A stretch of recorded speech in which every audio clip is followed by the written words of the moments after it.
la salud mental en el lugar de trabajo, justamente es el lema de la OMS, y vamos a hablar no solamente de este tema, sino con las cuestiones de cómo se está abordando en la provincia de Tucumán la salud mental, con la directora general del área de salud mental y adicciones. Saludamos a la doctora Mónica González. Doctora, ¿cómo le va? Buenas tardes, muchas gracias por este contacto. Hola, buenas tardes, ¿cómo estás? Muy bien, doctora. Bueno, como vos dijiste, Sí. el Día de la Salud Mental, este año el lema es la salud mental en el trabajo, que debe ser una prioridad. Uh-huh. Doctora, con respecto a este tema, porque a ver, la salud es una sola, la entendemos así, y obviamente que el trabajo ocupa gran parte de nuestra rutina diaria y semanal y del año, con lo cual no es un detalle menor que uno se sienta bien en el lugar donde trabaja. Exacto, sí, como vos dijiste, la salud es una y dentro de ello está, por supuesto, lo que es la salud mental y el bienestar. Y en los espacios laborales es muy importante favorecer esos espacios de contención, de buenas prácticas en cuanto al trabajo, que el ambiente sea agradable y que las actividades laborales para que un empleado en cualquier tipo de trabajo que realiza se pueda sentir estimulado, gratificado, reconocido y sobre todo acompañado cuando hay alguna situación adversa, precisamente para evitar ese desgaste o el deterioro o el padecimiento mental. Claro. Doctora, recuerdo que no solamente en el marco de la pandemia, sino también en los años que vinieron después, 2021 y 2022, se profundizó mucho el cuidado de quienes nos cuidan, ¿no? Del personal de salud, que obviamente han trabajado trabajan a destajo en realidad, pero han trabajado a destajo en la pandemia y había muchas situaciones puntuales que atender. ¿Se sigue abordando desde ese aspecto el trabajo en la salud mental?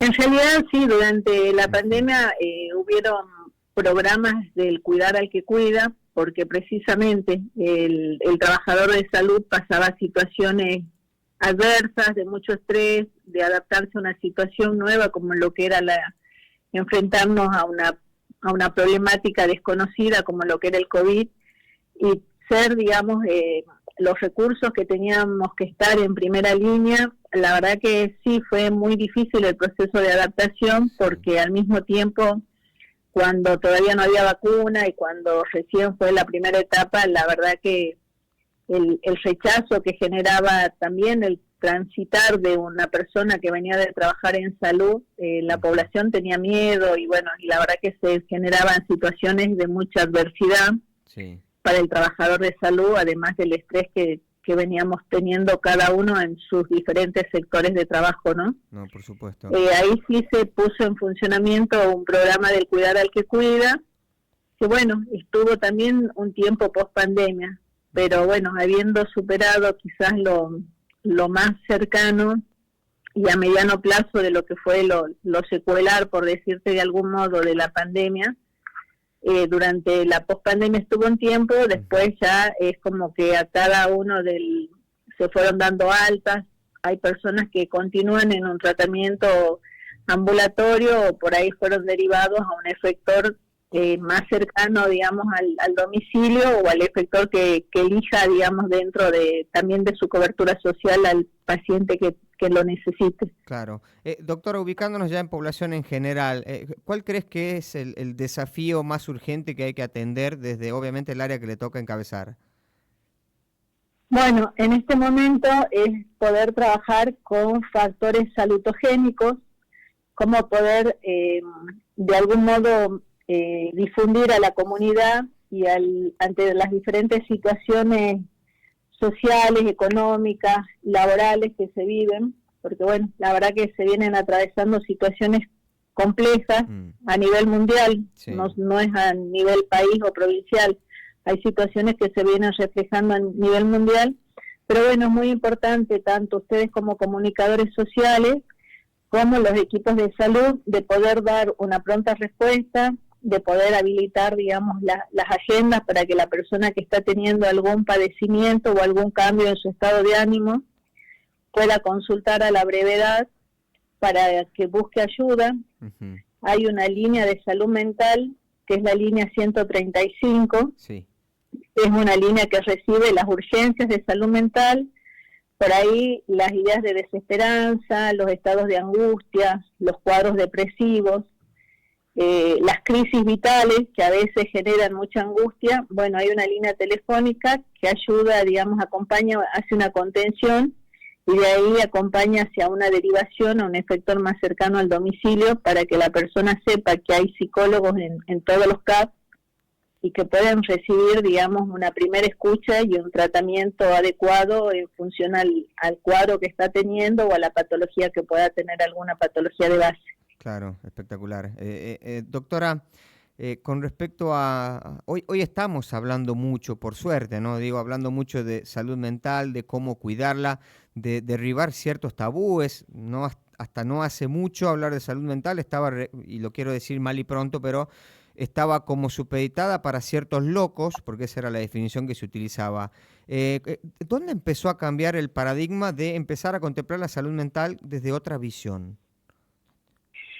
Bueno, quizás se instala ya cuando empieza, digamos, hace 10 años, cuando se gestiona con la ley de salud mental, cómo poder plantear que el padecimiento, digamos, mental, como general, digamos, el sacar los estigmas, sí, el no plantear, digamos, que el padecimiento psíquico o el cuadro psicopatológico que quede, digamos, pegado como algo descalificativo, como lo que es la locura.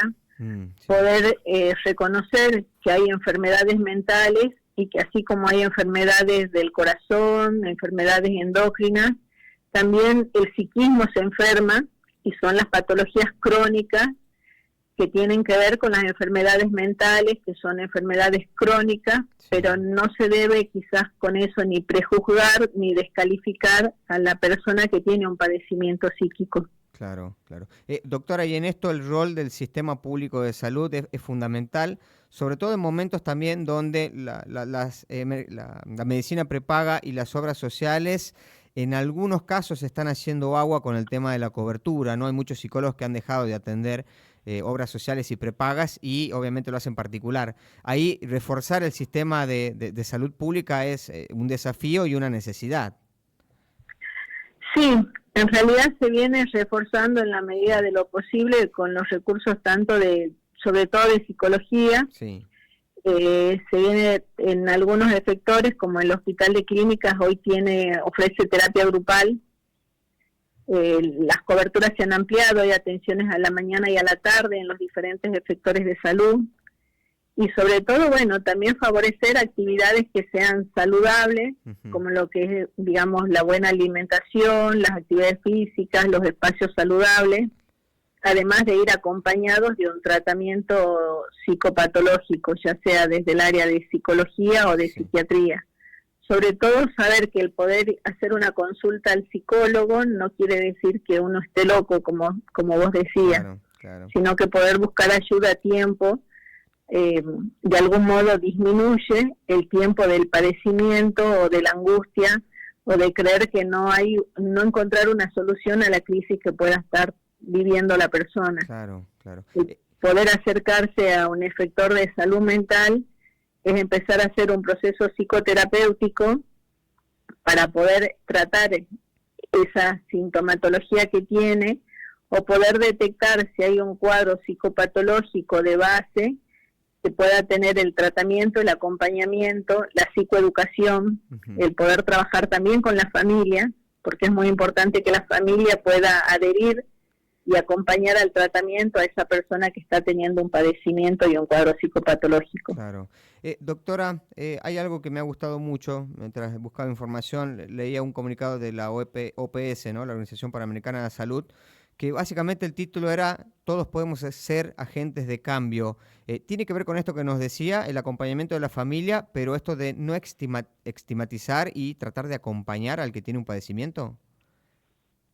Sí, y sobre todo esto que planteaste, el hablar, porque en realidad también es muy importante visibilizar el problema y poder hablar y poder encontrar un lugar donde la persona se siente escuchada y pueda empezar a analizar esos síntomas que tiene o ese padecimiento que está sintiendo, saber que tiene un espacio de psicoterapia donde hay un profesional que está preparado para poder intervenir a partir de la palabra y del análisis con un espacio psicoterapéutico. Bien, bien. Doctora, sé que tiene una agenda apretada, le agradezco que se haya tomado unos minutos para hablar con nosotros, ha sido muy amable. Bueno, muchas gracias y buenas tardes.